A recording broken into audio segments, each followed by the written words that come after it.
के भनेका छौँ भन्दाखेरि नागरिकता नीति कस्तो हुनुपर्दछ त हेर्नुहोस्। एउटा कुरो म तपाईँलाई के भन्छु भने तपाईँ नेपालमा आएर व्यापार गर्न चाहनुहुन्छ, तपाईँलाई राजनीतिसँग यहाँको नागरिकतासँग वास्ता छैन, तर यहाँको राज्य के गर्छ भन्नु होला भने नागरिकता प्राप्त गर्यो भने उसले सबै कुराको ओपन भयो, खुला भयो। नागरिकता नपाएपछि सबै कुरो बन्द भएपछि के भने ऊ बाध्य भएर नागरिकतातर्फ जान्छ। कुरो बुझ्नु न, जसले गर्दाखेरि हामीकोमा समस्या के भयो भने अनि अर्को कुरा के हुन्छ भने नागरिकता लिन पनि एउटा भनौँ न क्राइटेरिया छुट्याइयो भने त्यो क्राइटेरिया पास गरेर जब त्यो मान्छे गयो भने अनि उसलाई के हुन्छ, त्यसको महत्त्व हुन्छ, त्यसको माया ममता हुन्छ। क्या तपाईँले पढेर चाहिँ नि जात दिएर नम्बर पाउनु र चिट चोरेर पाउनुमा त्यो फरक छ। किन भन्नु होला भने तपाईँले ज्ञान हासिल गरेर ल्याएको नम्बरको जति महत्त्व छ नि त्यो चिट चोर अर्का सारेर त डिस्टिङसन नै ल्यायो नि के मतलब हो र, होइन? भने जस्तै यहाँ मैले हेर्नुहोस् देखेको छु, मेरो आफूले भोगेको छु। मान्छेलाई के छ त भन्दाखेरि उसलाई नागरिकता चाहिएको होइन, उसलाई व्यापार व्यवसाय गर्नु परेको छ, यहाँ बस्नु परेको छ, यहाँ पढ्नु परेको छ भने उसलाई हामी त्यही अनुसारको एउटा परिचय पत्र दिउँ न, जुन परिचय पत्रले उसले सहज रूपमा व्यापार व्यवसाय गर्न पाओस्, राज्यलाई कर तिरोस् र भोलिका दिनमा राज्यलाई राम्रोसँग कर तिरेको छ र त्यो मान्छे नेपालमै बस्न चाहन्छ, म नेपालमै आफ्नो चाहिँ नि योगदान दिन्छु भन्छ भने त्यस आधारमा उसलाई नागरिकतामा जाने एउटा आधार चाहिँ त्यो बन्न सक्छ। तर उसलाई नागरिक अहिले नै सिधै नागरिकता दिनु हुँदैन भन्ने। अर्को कुरा यहाँहरूले चाहिँ यो व्यक्तिगत पात्रता परीक्षण गरेर मात्रै नागरिकता। कार्यक्रम नागरिक सवालमा म नारायण अवस्थी, प्रविधिमा साथ दिँदै हुनुहुन्छ सुनिलजी र छोटुजीले। नागरिक सवाल दिनेश FM 93.8 मेगाहर्ज, दिनेश खबरको फेसबुक, लम्कीमा रहेको लम्की एफएमबाट एकसाथ सुन्दै आइराख्नु भएको छ। मोबाइल एप्लिकेसन र अनलाइनबाट पनि हामीलाई यहाँहरूले सुन्दै आइराख्नु भएको छ। नागरिक सवालमा समसामयिक विषयवस्तुमा संवाद चलाउँदै आइराखेको छु र आज मैले नागरिकता सम्बन्धी अध्यादेश कार्यान्वयन नगर्न सर्वोच्च अदालतको अन्तरिम आदेश आएको छ र नागरिकता विधेयक गलत छ भन्दै सर्वोच्च अदालतमा रिट दायरकर्ता मध्येबाट एकजना अधिवक्तासँग मैले कुराकानी गर्नेछु। उहाँ हुनुहुन्छ अधिवक्ता लक्ष्मण पोखरेल। उहाँलाई मैले मेसेन्जर कलमा जोडिसकेको छु, उहाँसँग कुराकानी गर्नेछु र उहाँसँग कुराकानी गरिसकेपछि सुदूरपश्चिम प्रदेश सरकारले हिजो प्रस्तुत गरेको नीति तथा कार्यक्रमको बारेमा चर्चा गर्नेछु। तीनजना सांसद प्रदेशसभाका सदस्यहरू कृष्णबहादुर चौधरी, गोविन्द राज बोहरा, रतन थापा क्रमशः राजपा, नेपाली काङ्ग्रेस र एमालेका प्रदेशसभा सदस्यहरू हुनुहुन्छ। उहाँसँग कुराकानी गरिसकेपछि तपाईँहरूका टेलिफोन कल लिने पनि प्रयास गर्नेछौँ। तर सर्वप्रथम हामीसँग जोडिसक्नु भएको छ अधिवक्ता लक्ष्मण पोखरेल। उहाँलाई म स्वागत गर्न चाहन्छु। सर, यहाँलाई नागरिक सवालमा हार्दिक स्वागत छ। नमस्कार। हजुर, आराम हुनुहुन्छ? एकदम ठिक छ, राम्रो। यो नागरिकता सम्बन्धी अध्यादेश कार्यान्वयन नगर्ने सर्वोच्च अदालतको अन्तरिम आदेश आएको छ। यो यहाँहरूले अब धेरैजनाले सर्वोच्च अदालतमा रिट दायर गर्नुभएको थियो। यो गैर कानुनी छ, यो लिन मिल्दैन, दिन मिल्दैन भन्ने हो, अथवा कानुन अथवा संविधानभन्दा फरक ढङ्गले यो चाहिँ अध्यादेश आयो तसर्थ यो चाहिँ बदर हुनुपर्छ भन्ने माग हो यहाँहरूको? हजुर, यसको सर्वप्रथम त यहाँलाई धेरै धेरै धन्यवाद प्रश्नको लागि। अब हामी सर्वोच्चमा 6वटा रिट निवेदन दर्ता भएको थियो होइन। त्यसमा चाहिँ 6वटा रिट मध्ये पार्टीगत हिसाबले मौलिक जरोकिलो पार्टी मात्रै थियो, अरू विभिन्न व्यक्तिहरू आफ्नो ढङ्गले जानुभएको थियो। यो अर्थमा पनि मौलिक जरोकिलो पार्टीले नागरिकताको सवाललाई कति महत्त्वपूर्ण ढङ्गले हेरेको छ भन्ने कुरा पनि जाहेर गर्छ। र अर्को कुरा चाहिँ के छ भन्नु होला भने हामीले अहिले रिट जानु र सर्वोच्च अदालतले अन्तरिम आदेश जुन दिनुपर्ने वातावरण जुन छ त्यसको कारण चाहिँ के हो भन्नु होला भने अहिले संसदलाई विघटन गरेर संसदमा चाहिँ नि विचाराधीन अवस्थामा रहेको जुन नागरिकता विधेयक छ त्यो विधेयकलाई छल्ने हिसाबले जुन सरकार आयो, अब एउटा कुरा हामीले के बुझ्नुपर्छ भन्दाखेरि 2075-4-22 नागरिकता विधेयक संसदमा दर्ता भयो होइन। त्यसपछि तपाईँको त्यो विधेयकमाथि छलफल गरेर समितिले प्रतिवेदन सहित दिएर 77-3-9 त्यो समितिले प्रतिवेदन दिइसक्यो र त्यसलाई संसदले पास गरेको छैन। मैले यहाँ जोड्न खोजेको कुरा के हो भने यदि संविधान सम्मत र त्यो नागरिकता विधेयकलाई जस्ताको जस्तै पारित गर्न उपयुक्त थियो भने संसदले किन यतिको समय त्यसलाई रोकेर राख्यो। र तपाईँलाई म एउटा कुरो थप के पनि जानकारी गराउँ भने अहिलेका प्रधानमन्त्री र अहिलेका शिक्षा मन्त्रीले पनि नागरिकताको सवालमा बोलेका यत्र तत्र भिडियोहरू तपाईँले पर्याप्त देख्न पाउनुहुन्छ। त्यसमा उहाँले के भन्नुभएको छ भन्दाखेरि नागरिकता भनेको देशको नागरिकता भनेको यस्तो चिज हो जसले चाहिँ नि बिना रक्तपात चाहिँ नि हामी नागरिकलाई अल्पमतमा पार्न सक्छ र यो राष्ट्रियता र सार्वभौम सत्तासँग सम्बन्धित कुरा हो। त्यस कारणले गर्दा यस्तो विषयमा खेलवाड गर्नुहुन्न भनेर उहाँहरूले भनिरहनु भएको अवस्थामा अहिले राजनैतिक उहाँहरूको स्वार्थपूर्तिको लागि यस्तो संवेदनशील विषयमा पनि उहाँहरूले जुन अध्यादेश मार्फत चाहिँ यो नागरिकता विधेयकलाई अध्यादेश मार्फत जुन संशोधन गराउनु भयो नागरिकता ऐन, यसको विरुद्धमा हामी अदालत गएका हौँ। र अब यसमा तपाईँलाई म क्लियर कुरा के भनिदिन्छु भने नागरिकता अध्यादेशमा अहिले सर्वोच्चले अन्तरिम दिनुको मकसद के हो त भन्दाखेरि यो भनेको सार्वभौम संसदले गर्ने पाटो हो। यसलाई यस्तो संवेदनशील विषयमा त्यो पनि अहिलेको सरकार भनेको त तपाईँको विश्वासको मत पनि प्राप्त नगरेको होइन। यस्तो सरकारले र अर्को कुरा निर्वाचनको मिति घोषणा भइसकेपछि त त्यसले त निर्वाचन आचार संहिता पनि त लागू हुन्छ होइन। भने यस्तो बेलामा जुन अध्यादेश र अर्को कुरा फेरि म तपाईँलाई के भनौँ भने अध्यादेश पनि कुन कुन अवस्थामा ल्याउन पाइन्छ भनेर संविधानले स्पष्ट व्यवस्था गरिएको छ। कसैको लहरबाजीमा कसैको निहित स्वार्थपूर्तिको लागि त्यो संविधानको दुरुपयोग गर्न पाइँदैन भन्ने जुन व्यवस्था छ, जसले चाहिँ तपाईँको संविधानको धारा 14मा के भन्छ भन्दा तत्काल केही गर्न पर्ने आवश्यकता भएमा भन्ने कुरा छ।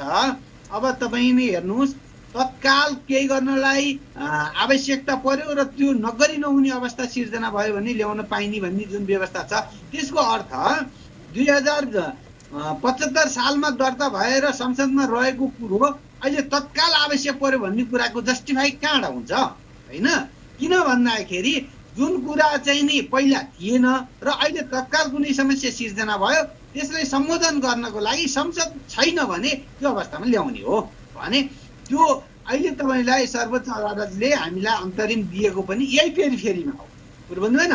त्यसले गर्दाखेरि अब एउटा कुरा के छ भन्नु होला भने भोलि संसदले यो विषयमा निर्णय गर्ने कुरा छँदैछ, तर अहिलेलाई चाहिँ यो नागरिकता अध्यादेशबाट काम नगर्नु भन्ने आधारमा यसरी सर्वोच्चले अन्तरिम आदेश दिएको अवस्था छ। नारायणजी, यो अन्तरिम आदेश पछि अब पूर्ण आदेश आयो भने त्यसलाई कार्यान्वयन गर भन्न सक्ने अवस्था गुन्जाइस रहन्छ कि जो अन्तरिम आदेश छ त्यसैको फेरिमा फैसला आउँछ भन्ने हुन्छ?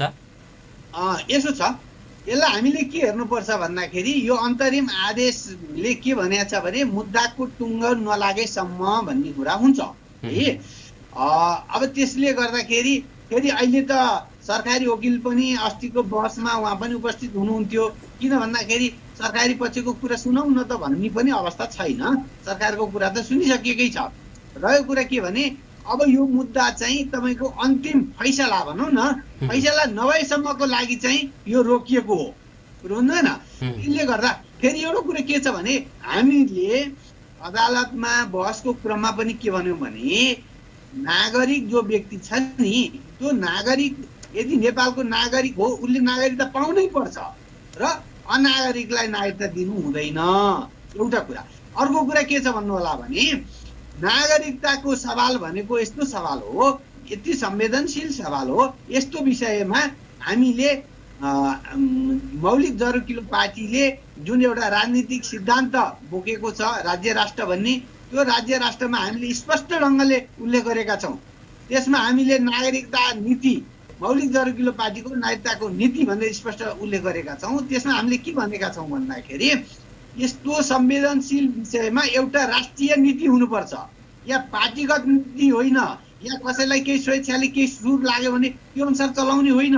यो एउटा राष्ट्रिय नीति हुनुपर्छ। त्यो राष्ट्रिय नीति भने कस्तो हुनुपर्छ त भन्दा देशकाल परिस्थिति अनुसार।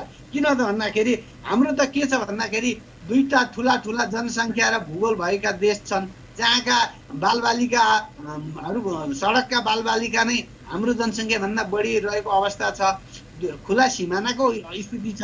त्यसले गर्दाखेरि त्यस्तोमा हामीले के गर्नुपर्छ भने हामीसँग जल जमिन र जङ्गलको जुन एउटा प्राकृतिक संसाधनको पनि सीमितताको कारणले गर्दाखेरि देशको परिस्थिति अनुसार नागरिकता नीति अपनाउनु अपरिहार्य छ भन्ने कुराहरू हामीले त्यहाँ राख्यौँ। र अर्को कुरा के छ भन्नु होला भने हामीले त हाम्रो आफ्नो मौलिक सिद्धान्त दर्शन जुन छ त्यसको आधारमा हाम्रो नीति कस्तो हुनुपर्छ भन्ने कुरो हामीले आफ्नो ढङ्गले राख्ने हो। अर्काको देशको नीति हेरेर हामीले आफ्नो राख्ने होइन नि। त्यसले गर्दाखेरि यी कुराहरूलाई ध्यानमा दिएर एउटा राष्ट्रिय नागरिकता नीति बन्नु पर्दछ भन्ने कुरा हामीले बहसको क्रममा पनि उठायौँ होइन। र त्यही कुरालाई आधारमा टेकेर एउटा अझ खुसीको कुरा के छ भन्नु होला भने न्यायाधीशज्यूहरूले हाम्रो जुन रिट निवेदन छ त्यसलाई बडा राम्रोसँग हेर्नु भएछ भन्ने कुरा चाहिँ यो बुदा नम्बर 5 त्यो उहाँले जुन अन्तरिम आदेश दिनुभएको छ त्यसको 5 नम्बरमा के भन्नुभएको छ भन्दा नागरिकता दिने सम्बन्धमा नीतिगत व्यवस्था गर्ने विषय महत्त्वपूर्ण र संवेदनशील कुरा हो भन्ने कुरा स्वीकार्नु भएको छ। हेर्नुहोस् है, मैले यसमा जोड्न खोजेको कुरा के भने मौलिक जरुरत पार्टीले जुन कुरो उठाएको छ त्यो पार्टीगत दलगत हिसाबले होइन कि एउटा राष्ट्रियताको हिसाबले उठाएको छ भन्ने कुरामा र यो कुरो ठिक हो भन्ने कुरामा चाहिँ सर्वोच्च अदालतले पनि त्यो कुरालाई सम्बोधन गरेको अवस्था छ। हजुर, यो राष्ट्रिय नीति नै बनाऊ भनेर पनि त्यस्तो चाहिँ आदेश दिन सक्ला सर्वोच्च अदालतले भोलि? होइन, यो कुरा चाहिँ कस्तो छ भन्नु होला भने तपाईँ हामीले के हेर्नुपर्छ भन्दाखेरि मैले त र मेरो साथी राजकुमार श्रेष्ठ हामी दुईजनाले बहस गरेका थियौँ। हामीले के भन्यौँ भन्दाखेरि संविधानभन्दा माथि के हो देश हो होइन। किन संविधान त तपाईँले हेर्नुहोस् यहाँ त अस्थिरताको कारणले गर्दाखेरि संविधान भनेको 10-12 वर्ष 15-20 वर्षमा परिवर्तन भइरहेको अवस्था छ होइन। तर त्यति हुँदैमा फेरि के भने संविधान भइसकेपछि त्यसलाई नमान्ने भन्ने कुरो पनि होइन फेरि। र हाम्रो त यसमा जोडबल के थियो भने सार्वभौम सत्ता सम्पन्न जो संसद छ त्यो संसदले के गर्न सक्छ भने यो संविधान परिवर्तन गर्न सक्छ, यो व्यवस्था चेन्ज गर्न सक्छ। जुन कुरा चाहिँ नि परिवर्तन गर्न नसकिने भन्ने प्रावधान भन्दा बाहेक यी नागरिकताको सम्बन्धमा त सार्वभौम सत्ता सम्पन्न संसदले त संविधान परिवर्तन गर्न सक्छ फेरि। अनि हाम्रो भनाइ के रहेको छ भन्दाखेरि हामी त स्थापना भएदेखि नै नागरिकता नीति हुनुपर्दछ यो राष्ट्रको भनेर हामी जुन बढेका छौँ। हेर्नुहोस्, हामी त प्रधानमन्त्रीलाई पनि यो सम्बन्धमा ज्ञापन पत्र हामीले गएको असार 2077 असार 14 गते प्रधानमन्त्रीलाई सभामुखलाई पनि हामीले यो बुझायौँ र हामीले सांसदहरूलाई हाम्रा सबै कार्यकर्ताहरूलाई भनेका छौँ तपाईँले आफ्नो टोलको आफ्नो क्षेत्रका सांसदहरूलाई पनि यो कुरा भन्नुहोस्। किन मैले यो कुरा भनिरहेको छु भन्दाखेरि हामी त यो राष्ट्रिय एउटा नागरिकता नीति हुनुपर्छ भन्ने कुरामा क्रमबद्ध अगाडि बढेका छौँ नि। यो किन यसरी बढेका र मैले अन्तरिम आदेश माग गर्दा पनि श्रीमानलाई के भने भन्दाखेरि अहिले अन्तरिम आदेश दिनुपर्ने आधार चाहिँ यो नागरिकता नीति जुन अहिले अध्यादेश लिएर यो संसदको विशेषाधिकारको हनन भयो त्यो भएको कारणले गर्दाखेरि यसमा अन्तरिम आदेश दिएर अहिलेलाई रोकौँ भन्ने भयो। तर अर्को साथसाथै हामीले के पनि भन्यौँ भन्दा यदि संसदले यो कुरालाई फेरि विचार गर्यो, आखिर सांसद पनि त तपाईँको हेर्नुहोस् पार्टीमा रहेका सीमित मान्छेहरू मात्रै हो, चाहिँ अरू चाहिँ विदेशी भनौँ न हरूको पछि लागेर नागरिकता नीति खुकुलो बनाउने भन्ने हो। तर अधिकांश व्यक्तिहरू जो हुनुहुन्छ उहाँ त राष्ट्रियताको पक्षधर हुनुहुन्छ नि। किन भन्दाखेरि स्वयं अहिलेको शिक्षा मन्त्री कृष्ण गोपालले पनि यो विषयमा भिडियोमा बोल्नु भएको छ। किनभने उहाँको आत्माले पनि मानेको छैन नि त। किन भन्दाखेरि देशलाई हामी नागरिकलाई अल्पमतमा पारेर नव आगन्तुकलाई नागरिकता बाँड्न त उहाँहरूलाई पनि चाहना छैन। भने यो वातावरण बनाउनको लागि पनि र एउटा राष्ट्रिय नीति बनाउनको लागि पनि हामी अगाडि बढ्नुपर्छ भनेर हामीले पहल कदमीहरू गर्यौं र यही हिसाबले हामी अगाडि बढेका थियौँ। र राष्ट्रिय नीति बन्यो भने जस्तो 62-63 मा पनि जनआन्दोलनपछि अन्तरिम संविधान आयो, एक किसिमले नागरिकता वितरण गरियो। यो नयाँ संविधान अन्तर्गत पनि त्यो कट अफ इयर के भनेर चाहिँ भन्छ, 47 सालमा त्यस्तै भयो। त्योभन्दा अगाडि पनि पटक पटक जति पटक चाहिँ व्यवस्था परिवर्तन भएको छ, नयाँ संविधान आएको छ, त्यति पटक चाहिँ नयाँ नवनागरिक बनाउने चाहिँ खेल त यहाँ पुरानो 7 सालदेखि चाहिँ चलिआएको अवस्था छ। अब अहिले आएर यो अध्यादेशले तिब्बती शरणार्थीहरू, रोहिङ्ग्या शरणार्थी, बङ्गलादेशबाट आएका चाहिँ शरणार्थीहरूलाई पनि सजिलै नागरिकता दिन सकिने गरी चाहिँ प्रावधान राखिएको छ भनेर पनि भनिँदैछ बाहिर, त्यस्तो छ र? हजुर होइन, यो के छ भन्नु होला भने हाम्रो चाहिँ नागरिकता कस्तो छ भन्नु होला भने जन्मको आधारमा दिन पाइने, वंशजको आधारमा, अङ्गीकृतको आधारमा जुन कुरा छ यो कुरा बडा घातक कुरा छन्। किन यो कुरा मैले गरिरहेको छु भन्दाखेरि कट अफ इयरको जुन तपाईँले प्रश्न गर्नुभयो नि, यो कट अफ इयर के छ भन्नु होला भने जब संविधान परिवर्तन हुन्छ त्यसपछि कट अफ इयर चेन्ज हुन्छ क्या, यो समस्या त्यो हो। अनि संविधान त्यही संविधान भइरहे त बरु त्यसले एउटा कट अफ इयर राख्यो भनिन्छ, तर संविधान त हामीकोमा 15-20 वर्षमा त संविधान चेन्ज भइरहेको छ। हेर्नुहोस्, अब अहिले नै पनि तपाईँको 63 पछिको संविधान जो छ यो 15 वर्ष भयो, अब यो चेन्ज हुन खोज्ने अवस्थामा पुगिसक्यो। यो भए चाहिँ फेरि के हुन्छ भने फेरि कट अफ इयर आउने र नागरिकता बाँड्ने यो प्रक्रिया रहेको छ। यो अस्थिरता नै, यो संविधान परिवर्तन गर्नु नै तपाईँको के भने अस्थिरतालाई निम्ताइरहने स्थिति हो र नागरिकतालाई अरूलाई नागरिकता दिने भन्ने कुराहरू हुन्। अब जहाँसम्म तपाईँको हो यो हामीकोमा सबैभन्दा घातक कुराहरू चाहिँ के छन् भनेर तपाईँले हेर्दाखेरि के देखिन्छ त भने पहिलो त पितृत्व र मातृत्वको ठेगान नभएको बच्चालाई पनि नागरिकता दिने भन्ने कुरा छ नि। यो कुरा के हो भन्नु होला भने पितृत्व र मातृत्वको ठेगान नभएका बच्चा जतिको दायित्व के नेपाल सरकारले लिने हो। अब तपाईँले भन्नुहोस्, अहिले खुला सिमाना भएको कारणले गर्दा मैले अघि पनि भने भारतमै तपाईँको यो युनिसेफले एउटा तथ्याङ्क निकालेको छ जहाँ चाहिँ नि 3.5 करोड बालबालिका चाहिँ नि सडकमा छन् भन्ने कुरा आइरहेको छ। पहिलो कुरा हेर्नुहोस् है, त्यो के हो त भन्नु होला भने यदि ती बालबालिका नेपाल पसेर अहिले त तपाईँको यो अनाथालयहरू खोलेको छ हेर्नुहोस् होइन, कोही नभएको भनेर त्यसले राखेर एउटा सर्टिफिकेट बनाइदियो भने नागरिकता दिनुपर्ने स्थिति छ भने अब तपाईँ नै भन्नुहोस्, यस्तो अवस्थामा हामीले एउटा राष्ट्रिय नागरिकता नीति बनाएनौँ भने के हुन्छ भन्दाखेरि हामी त अरूका देशमा रहेका जुन सडक बालबालिकाले नै पनि हामी अपमानमा पर्छौँ, एउटा कुरा। अर्को कुरा के छ भन्नु होला भने यो रोहिङ्ग्याको कुरा भयो, भुटानी शरणार्थी, तिब्बती शरणार्थीको जुन तपाईँले कुरा गर्नुभयो, यहाँ त एनजिओ आइएनजिओ वालाहरूले यस्तो खेल खेलेका छन् कि अब के भन्छन् भन्नु होला भने होइन अब उहाँबाट रोहिङ्ग्या उहाँबाट यहाँ आइ नै हाल्यो, मानवताको हिसाबले पनि त उसलाई केही गरी खान दिनु पर्यो, फेरि अब त्यसलाई पनि हामीले नागरिकता दिनुपर्छ भने ए बाबा हाम्रो देश त एउटा के जनसङ्ख्या नभएर जोसुकै आऊ तिमीलाई नागरिकता दिन्छु भनेर चाहिँ त्यो एराइभल भिसा भन्छ नि त्यस्तो गर्ने देश हो र होइन नि। हाम्रो त हामी त लौ त भन्यो भने 3 करोड मान्छे जुन हामी नेपाली छौँ त्यही नेपालीले काम नपाएर अहिले हामी 70-80 लाख चाहिँ हाम्रो दाजुभाइ दिदीबहिनीहरू चाहिँ विदेशमा गएर जीविकोपार्जन गर्ने, त्यहाँ कमाएर ल्याएर खानुपर्ने स्थिति छ भने त्यस्तो देशमा भावनाका कुरा गरेर अनि तपाईँको चाहिँ नि खुकुलो एकदम फितलो, चाहे तिमी जन्मको आधारमा, चाहे वंशजको आधारमा, चाहे अङ्गीकृतको आधारमा, चाहे बाउआमा फेला नपरे आधारमा हेरी चाहे तिमी चाहिँ नि बिहे गरेर जाऊ तर लोग्नी नजाऊ यहीँ बस भने त्यसका आधारमा, अथवा ज्वाइँ लिएर आऊ यहीँ बस त्यसका आधारमा। यो के हो? यसले हामीलाई कहाँ पुर्याउँछ? हामीकोमा त एउटा सिस्टम छ नि त, छोरी बिहे गरेर जाने, छोरो लिएर आउने, यो त एउटा सिस्टम हो नि भने।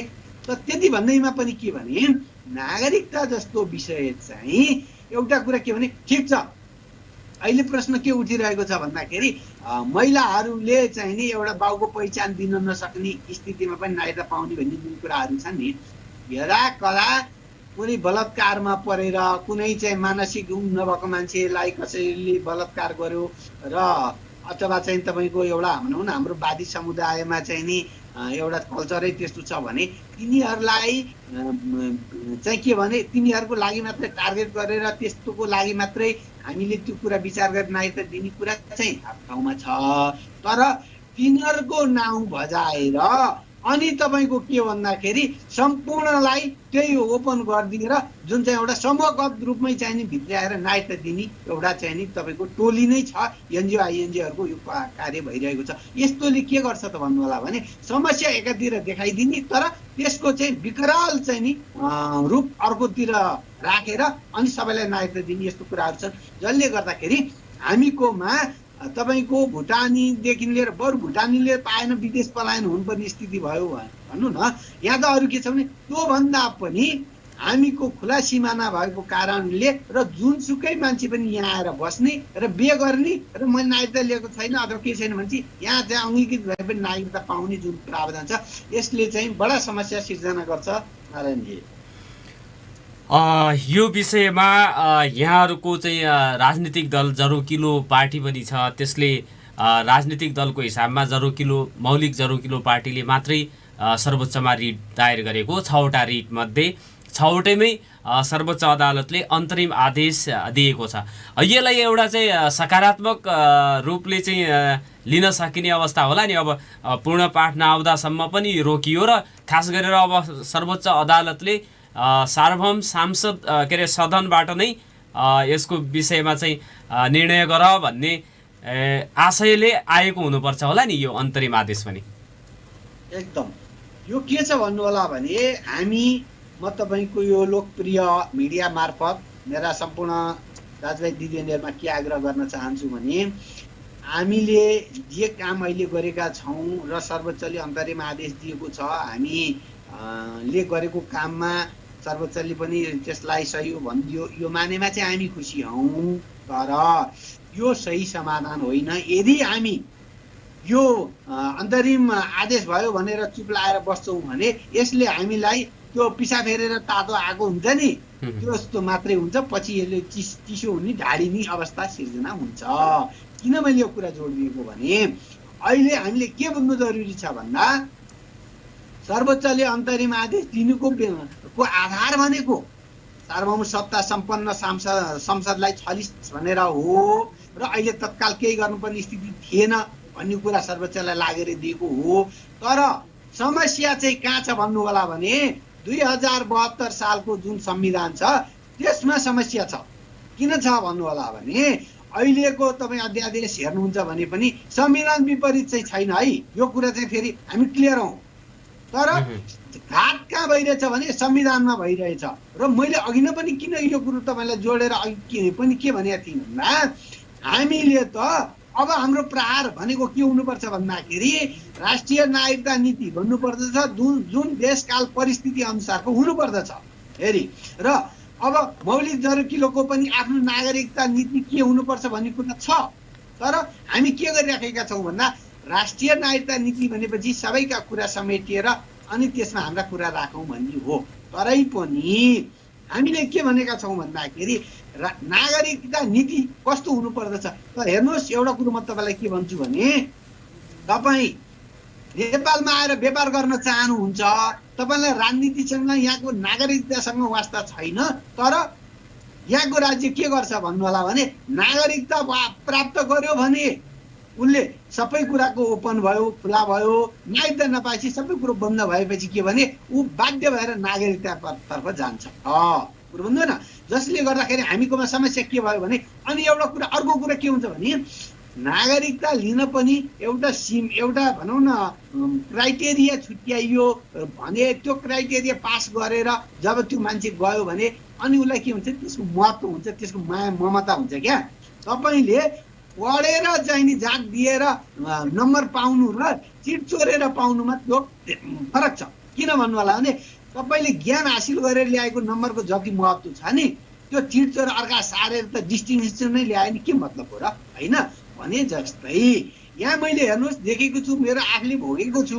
मान्छेलाई के छ त भन्दाखेरि उसलाई नागरिकता चाहिएको होइन उसलाई व्यापार व्यवसाय गर्नु परेको छ, यहाँ बस्नु परेको छ, यहाँ पढ्नु परेको छ भने उसलाई हामी त्यही अनुसारको एउटा परिचय पत्र दिउँ न, जुन परिचय पत्रले उसले सहज रूपमा व्यापार व्यवसाय गर्न पाओस्, राज्यलाई कर तिरोस् र भोलिका दिनमा राज्यलाई राम्रोसँग कर तिरेको छ र त्यो मान्छे नेपालमै बस्न चाहन्छ, म नेपालमै आफ्नो चाहिने योगदान दिन्छु भन्छ भने त्यस आधारमा उसलाई नागरिकतामा जाने एउटा आधार चाहिँ त्यो बन्न सक्छ।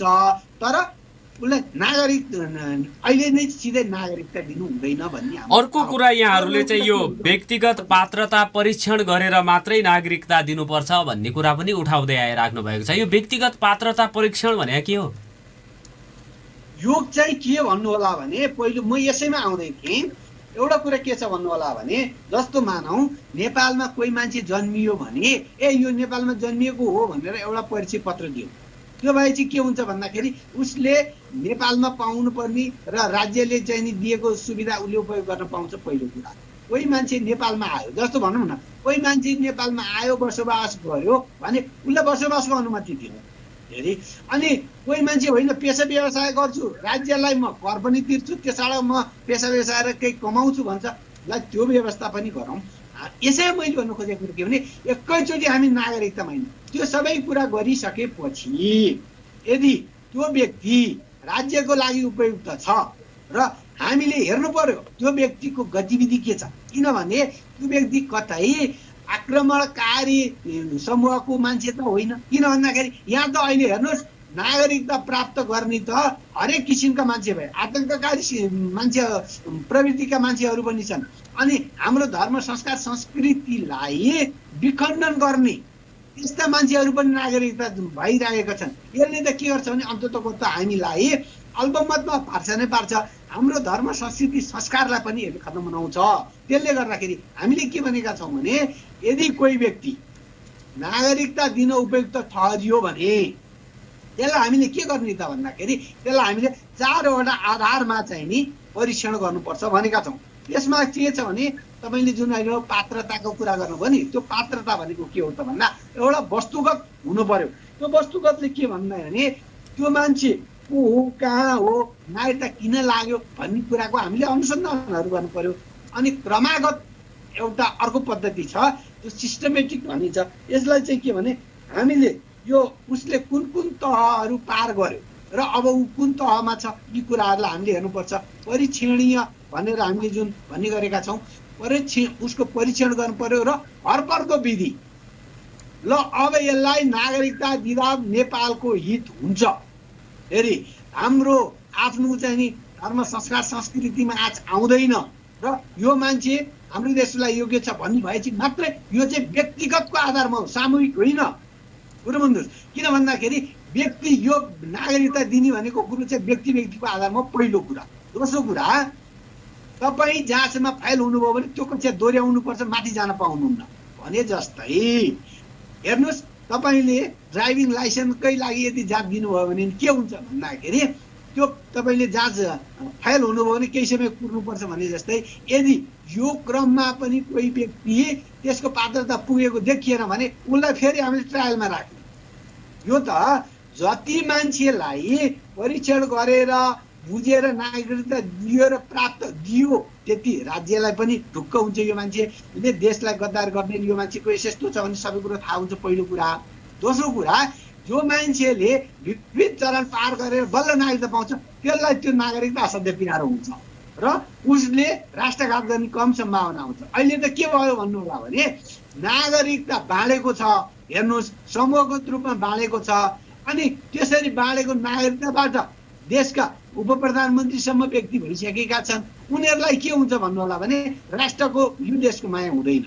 किन हुँदैन त भन्दा अवसर लिने हो र अनि त्यसको दुरुपयोग हुने सम्भावना, त्यो नागरिकताको दुरुपयोग हुने सम्भावना हुन्छ, सदुपयोग गर्ने सम्भावना असाध्यै कम हुन्छ। फेरि यदि भन्दै गर्दा हामीले के पनि बिर्सिनु हुँदैन भने यदि वंशजका नागरिकताधारी चाहिँ असाध्यै राम्रै राम्रा एकदम सज्जन भन्ने र अङ्गीकृत अथवा जन्मको चाहिँ खराब यो पनि भन्नु हुँदैन। किनभने त्यो भने चाहिँ व्यक्तिगत चरित्रको आधारमा हुने कुरा हो। हेर्नुहोस् किनभने एकै पेटबाट निस्केका दाजुभाइ त स्वभाव फरक हुन्छ भने यो त त्यसको आधारमा चरित्र फरक हुन्छ भने हामीले वंशजलाई राम्रै राम्रो मानियो भने आज त हाम्रो देश कहाँ पुगिसक्नु पर्ने हो नि। किनभने यो देश त वंशजले चलाएका हुन् नि। त्यो भएको कारणले गर्दा त्यसको नागरिकताको आधारमा वंशजलाई राम्रो अङ्ग्रेजलाई नराम्रो यो पनि भन्नु हुँदैन। तर हामीले के पनि गर्नुपर्छ भन्दा हाम्रो देशकाल परिस्थिति अनुसार पात्रता परीक्षण र कति समयसम्म उसलाई होल्डमा राख्ने त्यो कुरा पनि हामीले हेर्नुपर्छ। यसरी आउने बित्तिकै नागरिकता दिने प्रावधान हुँदैन। यी सबै कुरालाई समेट्नको लागि राष्ट्रिय नागरिकता नीति अति आवश्यक छ र हामीले सर्वोच्च अदालतले जुन हाम्रा कुरालाई मध्यनजर राखेर अन्तरिम आदेश दियो त्यसले हामीलाई थप जिम्मेवार बनाएको छ। किन भन्नु होला भने अब हामी अन्तरिम पाइयो भने चुप लाग्ने होइन। अब त हाम्रो फोकस के हुनुपर्छ, सबै राजनैतिक दललाई के हुनुपर्छ भन्दाखेरि ल आउनुहोस् अब एउटा देश तपाईँ हामी सबैको हो। त्यस कारणले गर्दाखेरि एउटा राष्ट्रिय नागरिकता नीति बनाऊ र अगाडि बढाउँ भनेर हामी जानुपर्छ। यही नै हो हाम्रो कुरा। हवस्, संवादको लागि समय दिनुभयो, यसको लागि म हार्दिक धन्यवाद दिन चाहन्छु यहाँलाई। हजुर, तपाईँले पनि मौलिक जरुकिलो पार्टीको नागरिकता नीति र अन्तरिम आदेशको सन्दर्भमा मलाई केही आफ्ना कुराहरू राख्ने अवसर दिनुभयो। यसको लागि यहाँलाई र यहाँको यो टिमलाई पनि म हार्दिक धन्यवाद र नमन गर्न चाहन्छु। नमस्कार। आदरणीय श्रोता, उहाँ हुनुहुन्थ्यो अधिवक्ता लक्ष्मण पोखरेल। सर्वोच्चमा हालिएका 6वटा रिटमध्ये एउटा रिट मौलिक जरुकिलो पार्टीले पनि हालेको थियो र सो पार्टीको तर्फबाट अधिवक्ता लक्ष्मण पोखरेलले सर्वोच्च अदालतमा बहस गर्नुभएको थियो। राष्ट्रिय नागरिकता नीति बनाउनुपर्छ र त्यसपछि नागरिकता दिनको लागि पात्रता परीक्षण गरेर मात्रै दिनुपर्छ। जो कोहीलाई सजिलै चक्लेट किने जस्तै नागरिकता वितरण गर्नु हुँदैन, चक्लेट वितरण गर्दै गरे जस्तै नागरिकता वितरण गर्नु हुँदैन भन्ने प्रधानमन्त्री केपी शर्मा ओलीको भनाइलाई मनन गरेर नागरिकता जस्तो संवेदनशील विषयमा जिम्मेवार हुनुपर्छ हरेक राज्यले र नेपालले पनि हुनुपर्छ भन्ने मनसाय व्यक्त गरेर जानुभयो। टाइम चेकको समय भएको छ। त्यसपछि हामी प्रदेशको नीति तथा कार्यक्रमको विषयमा 3 जना सांसदसँग छोटो छोटो कुराकानी गर्नेछौँ। नागरिक सभा सुन्दै पश्चिम प्रदेश सरकारको हिजो आएको नीति तथा कार्यक्रमको विषयमा मैले संक्षिप्त रूपमा 3वटा प्रदेशसभा सदस्यसँग कुराकानी गर्नेछु। सर्वप्रथम राजपाका प्रदेशसभा सदस्य कृष्ण बहादुर चौधरीलाई टेलिफोन सम्पर्कमा जोड्न अनुरोध गर्न चाहन्छु। त्यसपछि गोविन्दराज बोहरा र त्यसपछि रतन थापासँग कुराकानी गर्नेछु। उहाँहरूसँग संक्षिप्त टिप्पणी को लागि मैले आग्रह गर्दैछु। मलाई लाग्छ आज तपाईँहरूका टेलिफोन कल लिन सकिँदैन कि भन्ने लागि राखिएको छ। 3 जनासँग हिजो प्रदेशसभामा प्रस्तुत गरिएको नीति तथा कार्यक्रम कस्तो आयो, कस्तो रह्यो भनेर मैले उहाँहरूलाई सोध्नेछु। हामीसँग कुराकानी गर्नको लागि प्रदेशसभा सदस्य कृष्ण बहादुर चौधरी जोडिनु भएको छ। यहाँलाई नागरिक सवालमा हार्दिक स्वागत छ। नमस्कार। नमस्कार भाइ, धन्यवाद। अनि हिजो प्रदेश सरकारको नीति तथा कार्यक्रम आयो। यो नीति तथा कार्यक्रमलाई कर्मकाण्डी भनिसक्नु भएको छ। कस्तो आयो? यो पहिलाको जस्तै निरन्तरता हो कि अलिअलि अब यो अलि फरक आएको छ? कस्तो आएको छ यहाँको मूल्याङ्कनमा? अब यस्तो छ भाइ, एउटा प्रदेश सरकार भइसकेपछि हाम्रो संविधानले व्यवस्था गरे अनुसार निर्धारित समयमा चाहिँ सरकारको यस प्रदेशमा विकास गर्नको लागि अन्य कुरादेखि लिएर समयमा चाहिँ एउटा समय हाम्रो संविधानले चाहिँ निर्धारण गरेको छ। अब यसपालिको हजुरको अब अलिकति यो हाम्रो सुदूरपश्चिम प्रदेश पनि कोरोनाले अलिकति कोरोनाको महामारीको ठुलै चपेटामा पर्यो। त्यस कारणले पनि होला, होइन भने यो सरकारको नीति कार्यक्रम त अब यो जेठ महिनाको पहिलो हप्तामै चाहिँ खास गरेर यो प्रदेश सरकारको अब नीति कार्यक्रमको बारेमा छलफल गराउनु पर्थ्यो। त्यो कोरोनाको कारणले पनि होला अलि ढिलो भयो र हिजो मात्रै तपाईँको हाम्रो प्रदेश सरकारको नीति तथा कार्यक्रम चाहिँ हाम्रो प्रदेश प्रमुखले चाहिँ संसदमा पेश गर्नुभयो। अब यो प्रदेश सरकारको यस आर्थिक वर्ष 78-79 को हाम्रो सरकारको नीति कार्यक्रम यो खास गरेर अहिले कोरोनालाई त विशेष ध्यान दिए जस्तो गरेर चाहिँ आएको छ, त्यो स्वागत योग्य कुरा हो। बाँकी तपाईँको यो पुरानै जुन छ नि, पुरानो हाम्रो आर्थिक वर्ष 77-78देखि लिएर 76-77देखि लिएर त्यही कार्यक्रमको निरन्तरता छ, यसमा खासै नयाँ कुराहरू केही छैनन्। अब स्वाभाविकले पनि हो, अब हाम्रो प्रदेशमा यो कोरोनालाई हामीले रोकथाम नियन्त्रण गर्नुपर्छ भन्ने हामी आवाज धेरै पटक हामी उठाउँदै आएको कुरा हो। त्यस कारणले पनि होला, त्यस कारणले यो हाम्रो नीति कार्यक्रममा चाहिँ अहिलेको नयाँ कुराहरू खासै केही छैन भाइ, पुरानै छ। यो कोरोनाको कारणले गर्दाखेरि जनजीवन ठप्प रहेको अवस्थामा विदेशबाट नेपालीहरू पनि घर फर्केको अवस्थामा अलिकति यो चाहिँ स्वरोजगार हुने किसिमको, नागरिकहरूलाई राहत दिने किसिमको व्यवस्था पनि, त्यसमा प्याकेजहरू पनि ल्याउने गरी आउँछ त बजेटमा, त्यो किसिमले आएको छ नीति तथा कार्यक्रम? ल्याउनुपर्छ, त्यो नल्याइ त हुँदै हुन्न। हाम्रो प्रदेश एउटा गरिब प्रदेश मध्येको एउटा गरिब प्रदेश हो होइन। हाम्रो मुख्यमन्त्रीज्यूले पनि 74-75मै अब म मुख्यमन्त्री भएँ, अब यस प्रदेशको गरिबी निवारणको लागि, गरिब घटाउनको लागि रोजगार सिर्जना गर्छु भनेर भन्नुभएको थियो। त्यस कारणले चाहिँ अब विदेशबाट खास गरेर धेरै हाम्रो सुदूरपश्चिमवासीहरूले चाहिँ इन्डियामा काम गर्नको लागि, रोजगारको लागि जानुहुन्छ। अब अहिले फर्किनु भएको ठाउँमा बेरोजगार हुनुहुन्छ होइन। त्यस कारणले हाम्रो बेरोजगार युवाहरूको लागि, युवतीहरूको लागि हाम्रो प्रदेश सरकारले थोरै भए पनि राहत प्याकेजको कार्यक्रम ल्याउनै पर्छ, त्यो नल्याइकन चाहिँ हुँदै हुन्न। त्यस कारणले त्यतातिर पनि अब प्रदेश सरकारले ध्यान दिन्छ, सम्बोधन गर्छ भन्ने मैले विश्वास राखेको छु भाइ। त्यो अब आउनै पर्छ। त्यो मैले यो छोटो मात्रै यहाँसँग कुराकानी गर्न चाहे। दुईजना सांसद फेरि चाहिँ हुनुहुन्छ, छोटो संवादको लागि समय दिनुभयो, यसको लागि धन्यवाद छ। ल हस् भाइ। आदरणीय श्रोता, उहाँ हुनुहुन्थ्यो राजपाका प्रदेशसभा सदस्य कृष्णबहादुर चौधरी, यसपछि नेपाली काङ्ग्रेसका प्रदेशसभा सदस्य संसदीय दलका प्रमुख सचेतक गोविन्दराज बोहरालाई टेलिफोन सम्पर्कमा जोड्ने प्रयास गर्दै हुनुहुन्छ सुनिलजीले। त्यसपछि मैले नेकपा एमालेका प्रदेशसभा सदस्य रतन थापासँग कुराकानी गर्नेछु। नीति तथा कार्यक्रमको विषयमा उहाँहरूको टिप्पणी यहाँहरू समक्ष प्रस्तुत गर्नेछु र तपाईँहरूका टिप्पणीका लागि भने समय बाँकी रह्यो भने तपाईँहरूका टेलिफोन कल पनि लिनेछु। हामीसँग गोविन्दराज बोहरा नेपाली काङ्ग्रेस संसदीय दलका प्रमुख सचेतक पनि हुनुहुन्छ, उहाँ जोडिनु भएको छ। स्वागत छ यहाँलाई नागरिक सवालमा। नमस्कार। नमस्कार। प्रदेश सरकारले हिजो नीति तथा कार्यक्रम प्रस्तुत गरेको छ प्रदेश सभामा, यहाँलाई त्यो तपाईँको दल, अब तपाईँ आफै पनि कस्तो लाग्यो? नीति तथा कार्यक्रम कस्तो आयो प्रदेश सरकारको? प्रदेश सरकारको नीति तथा कार्यक्रम भने निरन्तरता हो, यसमा चाहिँ धेरै नौलोपन केही पनि छैन। अब विगतका दिनमा आएका कुरालाई पनि लागू गरेको भए यो प्रदेश धेरै अगाडि बढिसक्थ्यो, त्यो पनि गर्न सकेन। त्यही कुरालाई चाहिँ हामीले यस्तो गर्यौँ उस्तो गर्यौँ भनेर दुई चारवटा पोइन्टहरू राखेको छ, त्यो पुरानो कुरालाई निरन्तरता दिएको छ, त्यसमा नौलो कुरा केही छैन। नीति तथा कार्यक्रम रोजगारी सृजना गर्ने, उद्योग स्थापना गर्ने, पूर्वाधार विकास गर्ने कुराहरू नयाँ केही त्यस्तो कार्यक्रमहरू नराखेको चाहिँ छ। हामीले गत साल यो 3वटा बजेट गर्दाखेरि पनि गौरवका योजनाहरूलाई प्रायोरिटी दिनुहोस्, त्यसमा हामी सम्पूर्ण सहयोग गर्छौँ भनेर भनेकै हौँ। गौरवका योजना राखौँ, नीति तथा कार्यक्रममा आउँछ, बजेटमा आउँछ, त्यो गौरवका योजना त्यसपछि कहाँ जान्छन् केही थाहा छैन। त्यसका सँगसँगै बेरोजगारी हटाउँछौँ भन्ने होइन कि बेरोजगारी झन् बढाइदियो।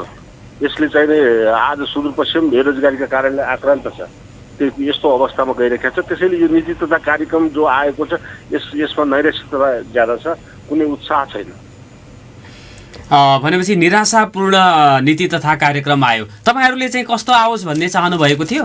एउटा दुईटा बुँदा चाहिँ के थपिदिएको भए राम्रो हुन्थ्यो जस्तो छ? अहिले मुलुकको परिस्थिति कस्तो छ? कोभिडले आक्रान्त छ, सारा मान्छे तहस नहस भएका छन्। मान्छेको जीवनको सुरक्षा, जीवको सुरक्षा गर्न सकेन भने कसरी देश चल्छ, कसरी राज्य चल्छ, प्रदेश कसरी चल्छ?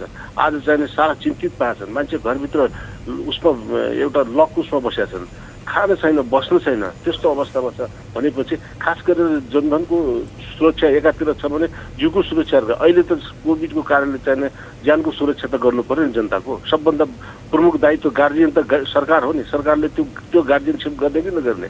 त्यसैले चाहिँ यसमा लगानी गर्नुपर्छ अहिले प्रमुख कुरा, अरू कुरा छोडेर पनि। र पहिला ज्यान बचाउनु पर्यो, त्यसपछि चाहिँ शासन गरे हुन्छ। ज्यानै नबच्यो भने कसमाथि शासन गर्ने? र आज कोभिडको जुन आक्रान्त भएको छ, मान्छे तहस नहस भएका छन्, कस्तो युवाहरू चाहिँ डेथ भएको छ बिचरा, बेहाल भएको छ। यो अवस्थामा सरकारले सम्पूर्ण कुरा छोडेर कोभिडलाई कसरी नियन्त्रण गर्ने, भ्याक्सिन कसरी ल्याउने र कसरी सुरक्षा दिने, जीवको सुरक्षा कसरी दिने भन्ने कुरामा सरकारले लाग्नुपर्छ। त्यो नीति तथा कार्यक्रममा त्यो कुरा आउनुपर्छ र बजेटमा त्यहीलाई प्रायोरिटी दिएर अगाडि बढ्नुपर्छ बजेट। अब यो बजेटमा तपाईँहरूले अब छलफलको क्रममा उठाएका विषयवस्तुहरू समेटैलान् भन्ने त पक्कै पनि लागेको छ होला। तपाईँहरूको सम्बन्ध पनि सुमधुर छ, प्रमुख प्रतिपक्षी दल भए पनि आउलान् त तपाईँहरूले अलिकति चाहिँ उठाएका कुराहरू। सम्बन्ध सुमधुर तितो भन्ने कुरा हुँदैन हेर्नु राजनीतिमा। राजनीति भन्ने चिज हामीले चाहिने रचनात्मक कुरामा, राज्यलाई यो प्रदेशलाई कुनै कुरामा यो सरकारलाई असहयोग विगतका दिनमा पनि गरेका छैनौँ। बजेट राम्रो आयो भने समर्थन गरेका छौँ, बजेट जनताको पक्षमा आयो भने त्यसको विरोध पनि गरेका छौँ। तपाईँ जो सुमधुर सम्बन्ध भन्दै हुनुहुन्छ त्यो परिस्थिति, त्यो राजनीतिक परिस्थितिले बनाउँछ। हामीले यो सरकार सही बाटोमा हिँडोस्, गलत बाटोमा नजाओस् भनेर सचेत गराउनका लागि हरेक प्रयास गर्यौँ। अझ पनि त्यो प्रयास गर्छौँ। त्यसबाट हामी पछाडि हट्दैनौँ र यो सरकारले चाहिँ यो प्रदेशलाई कसरी माथि उठाउँछ, यहाँको जीवनको सुरक्षा कसरी गर्छ, ज्यानको सुरक्षा कसरी गर्छ, यहाँको विकास कसरी गर्छ, त्यसमा हामी सरकारलाई साथ दिने र रचनात्मक सहयोग गर्ने, असहयोग गर्ने कुरा त्यसबाट प्रमाणित हुन्छ। हवस्, यो प्रारम्भिक टिप्पणीको लागि हामीलाई समय दिनुभयो, यसको लागि म धन्यवाद दिन चाहन्छु। धन्यवाद। आदरणीय श्रोता, उहाँ हुनुहुन्थ्यो नेपाली काङ्ग्रेस संसदीय दलका प्रमुख सचेतक गोविन्द राज बोहरा। उहाँसँग कुराकानी गरिसकेपछि नेकपा एमालेका प्रदेशसभा सदस्य रतन थापालाई टेलिफोन सम्पर्कमा सुनिलजीले जोड्दै हुनुहुन्छ। उहाँसँग कुराकानी गर्नेछु र त्यसपछि तपाईँहरूका टेलिफोन कल लिने पनि मैले समय बचाउने प्रयास चाहिँ गरिराखेको छु। प्रदेशसभा सदस्य रतन थापा नेकपा एमाले कैलालीका अध्यक्ष पनि हुनुहुन्छ, उहाँ हामीसँग जोडिनु भएको छ। स्वागत छ यहाँलाई नागरिक सवालमा। नमस्कार। नमस्कार, धन्यवाद। अब यो चाहिँ प्रदेश सभामा प्रदेश सरकारले नीति तथा कार्यक्रम ल्यायो। त्यो अब नीति तथा कार्यक्रममाथि अब सत्ता पक्षमा हुनुहुन्छ तपाईँहरू, सरकारको ल्याएको चाहिँ नीति तथा कार्यक्रम सरकारी पक्षकै सांसदले मूल्याङ्कन गर्दा चाहिँ के पाउनु भएको छ, के छ नयाँ नौलो कुरा त्यसमा? अब अहिले त हामी सरकारमा छैनौँ, केही चाहिँ विद्रोह गरेर सरकारमा गएर समर्थन गरेका छन्। म चाहिँ सरकारमा छैन। मेरो व्यक्तिगत कुरा गर्दाखेरि म चाहिँ सरकारमा हामी हुँदाखेरि समर्थन दिँदाखेरि हिजो चाहिँ नेकपाको सरकार हुँदाखेरि पनि मैले चाहिँ अब सरकारको राम्रा कुराहरू र नराम्रा कुराहरूको बारेमा खुलेरै कुरा गरेको थिएँ र अहिले पनि गर्छु। र जुन अपेक्षा अनुसारमा गर्नुपर्ने कामहरू त्यो पनि गरेको देखेर मैले हिजो नीति र यो कार्यक्रम सुन्दाखेरि धेरै त झुट विवरणहरू त्यहाँ चाहिँ बनाएको छ। उदाहरण लागि 500 घरहरू चाहिँ कहाँ बनाइयो भन्ने खालको त मैले अहिलेसम्म एउटा घर बनाएको देखाएको छैन। अनि त्यस्ता खालका चाहिँ बाटोको किलोमिटर यति बनायो उति बनायो भन्ने खालको एउटा त्यो त बनाउने भन्दा नि पहिलाको विवरण समेत त झुटो मैले सुनेछु। किताब पनि पढ्ने छ आज। र जुन चाहिँ बजेटको अब सुदूरपश्चिमलाई बजेट नै दिएको छैन केन्द्रबाट भन्ने कुरा छ। हाम्रो सुदूरपश्चिमको आफ्नो चाहिँ यो प्रदेशको आय स्रोत भनेको राजस्व उठ्ने भनेको 80 करोड भन्ने अन्दाज गरिएको, तर 40-50 करोडभन्दा पनि माथि उठेको अवस्था छैन। अब टोटल चाहिँ बजेट भनेको केन्द्रले दिएको बजेटमा पनि 50% नागेको अवस्था छैन। अहिले पनि 33% मात्रै खर्च भएको छ भने जति बजेट दिएको त त्यो नै खर्च गर्ने कन्डिसन छैन। अब अहिले 14 अरब केन्द्रबाट आएको छ भने 32 अरबको बजेट बनाउने भन्ने कुरा छ। त्यो के भने हिजोको चाहिँ मौजूदा बजेटहरू जो चाहिँ खर्च नभएका बजेट राखेर बढाउने होला भनेपछि खर्च गर्न एउटा मान्छेले पैसा नभएर विकास नहुने कुरा, गरिबी छ, विकास छैन, पैसा छैन, बजेट छैन भन्ने कुरा त त्यो स्वाभाविक हो। तर पैसा दिएर अनि बजेट दिएर पनि खर्च नगर्ने भने त योभन्दा नालायक पनि त केही पनि हुँदैन।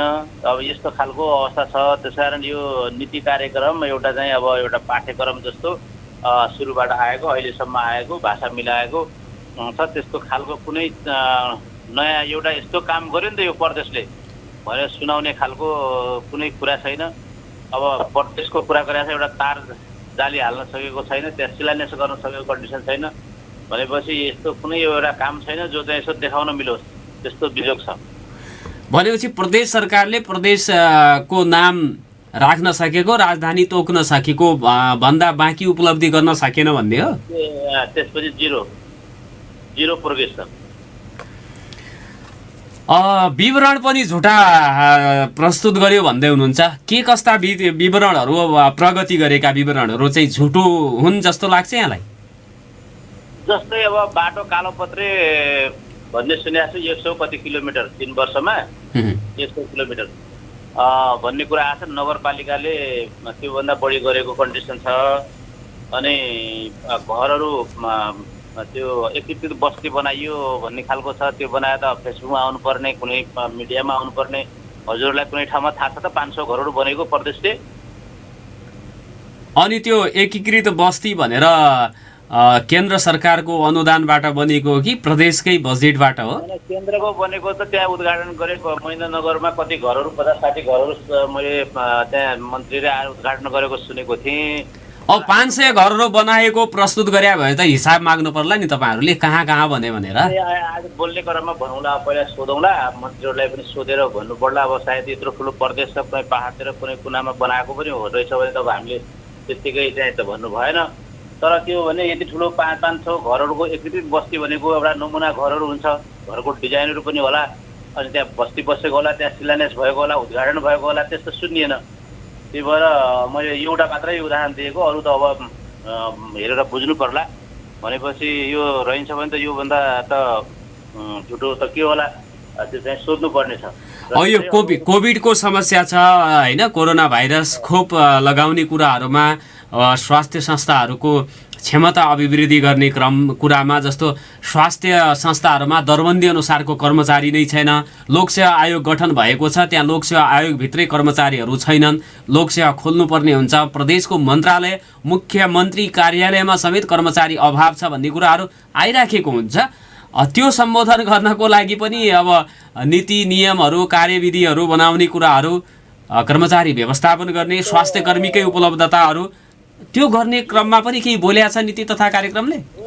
नीति तथा कार्यक्रम भन्दा पनि यो प्रदेश गठन भएको तुरुन्तै नेपाल सरकारले, केन्द्र सरकारले के भनेको छ भने प्राविधिक कर्मचारीहरू एनी टाइम राख्न मिल्ने, त्यसको लागि लोकसेवा पनि पर्खिनु पर्दैन, कुनै चाहिँ त्यसको लागि चाहिँ ठुलो भ्याकेन्सी खोल्नु पनि पर्दैन। करारमा कुनै पनि व्यक्ति ड्राइभर र चाहिँ कार्यालय सहयोगी र चाहिँ टेक्निकल इन्जिनियर, कम्प्युटर र डक्टरहरू जो चाहिँ प्राविधिक जुन चाहिँ छ त्यसलाई चाहिँ तुरुन्त राख्न मिल्छ। र अर्को कुरा हामीले चाहिँ यहाँ विधेयक बनाएर मुख्यमन्त्रीलाई विज्ञहरू राख्न मिल्ने, सल्लाहकारहरू 10-11 जनासम्म पनि सल्लाहकार राख्न मिल्ने र चाहिँ हरेक विज्ञ, हरेक क्षेत्रको विज्ञहरू राख्न मिल्ने र कर्मचारीहरू राख्न मिल्छ। र यसले हाम्रो सामाजिक विज्ञान मन्त्रालयले राखेको छ। तर अस्ति मैले सुनेको थिएँ एउटा मिटिङमा, सिडिओ साहबको मिटिङमा बोलाएको थिएँ, 2 महिनाको लागि 4 महिनाको लागि मान्छेहरूलाई राख्ने, 3 महिनाको लागि राख्ने भन्ने खालको कुरा सुनेको थिएँ। कमसेकम 1 वर्षको लागि प्राविधिक राख्न मिल्छ। त्यो चाहिँ त्यसमा कुनै केही गर्नुपर्ने अवस्था छैन। अब यो त गर्न चाहिँ इच्छा हुनु पर्यो, बजेट छ, त्यो त गर्न पर्थ्यो। अब डक्टरहरूको कुराहरूमा जस्तै हामीले कसै सरकारले पनि एउटा चाहिँ अलिकति एलाउन्सेस दिएको छ भने प्रदेशले पनि हामीले केही थपेर दिन सक्ने, उहाँहरूको व्यवस्था गर्न सक्ने। र यो मृत्युपछि बिमाको पैसा भन्ने भन्दा पनि तत्काल यो कोरोनाको अवस्थामा काम गर्नेको लागि चाहिँ अब 100% सेलेरी दिने हो कि? किनभने एउटा उनीहरू त एक किसिमको अब भगवान हुन्, भगवान भन्ने त कहाँ छ त भनेपछि अहिलेको मान्छेहरू बचाउने कामहरू त एउटा भगवानको रूप गरिरहेका छन्।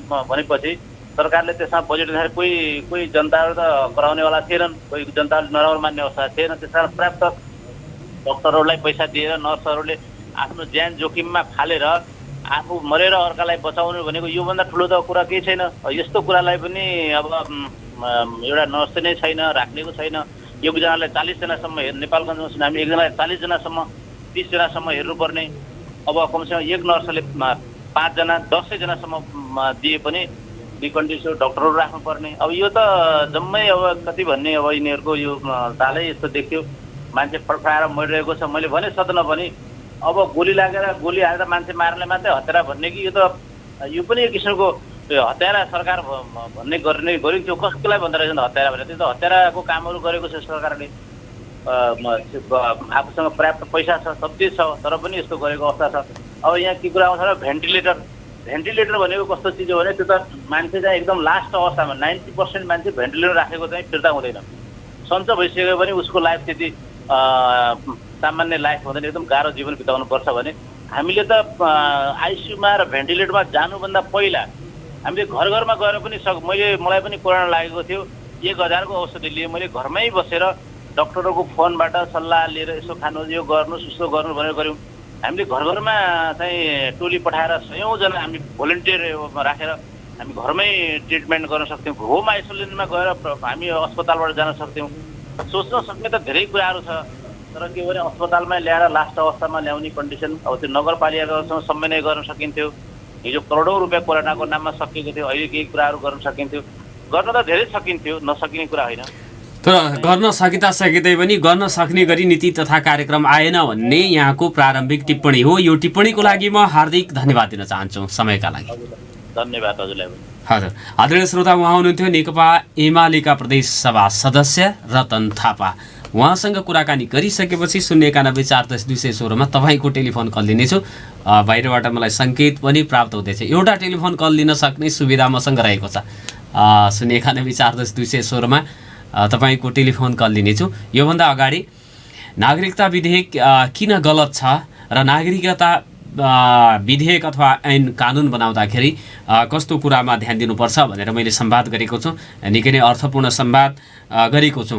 पात्रता परीक्षणका कुराहरू नेपालको नागरिकता दिनु पर्दाखेरि पात्रता परीक्षणको विधिलाई अपनाएर चाहिँ नागरिकता दिनुपर्छ र त्यसपछि एउटा राष्ट्रिय नीति नागरिकता दिनको लागि त्यो बनाउनुपर्छ भनेर आवाज उठाएको छ। मौलिक जरुकिलो पार्टीले उसले पनि सर्वोच्च अदालतमा रिट दायर गरेको थियो र सो रिटको पक्षबाट अधिवक्ता लक्ष्मण पोखरेलले बहस गर्नुभएको थियो। उहाँसँग मैले कुराकानी गरेको थिएँ सुरुको आधा घण्टा। त्यसपछि 3वटा माननीय सांसदज्यूहरूसँग कुराकानी गरेको थिएँ। कृष्णबहादुर चौधरी राजपा, गोविन्दराज बोहरा नेपाली काङ्ग्रेस, रतन थापा नेकपा एमाले, उहाँहरूसँग मैले बजेट आउनु पूर्व नीति तथा कार्यक्रम आउँछ, प्रदेश सरकारको नीति तथा कार्यक्रमको विषयमा छोटो टिप्पणी चाहिँ मागेको थिएँ। र यो सँगै आजको नागरिक सवालको निर्धारित समय भएको छ, सिद्धिएको छ। प्रविधि संयोजनमा साथ दिनुहुने सुनिलजी र छोटुजीलाई धन्यवाद दिन चाहन्छु। तपाईँहरू श्रोताहरू पनि सबैलाई नमस्कार भन्दै बिदा माग्छु। शुभ दिन।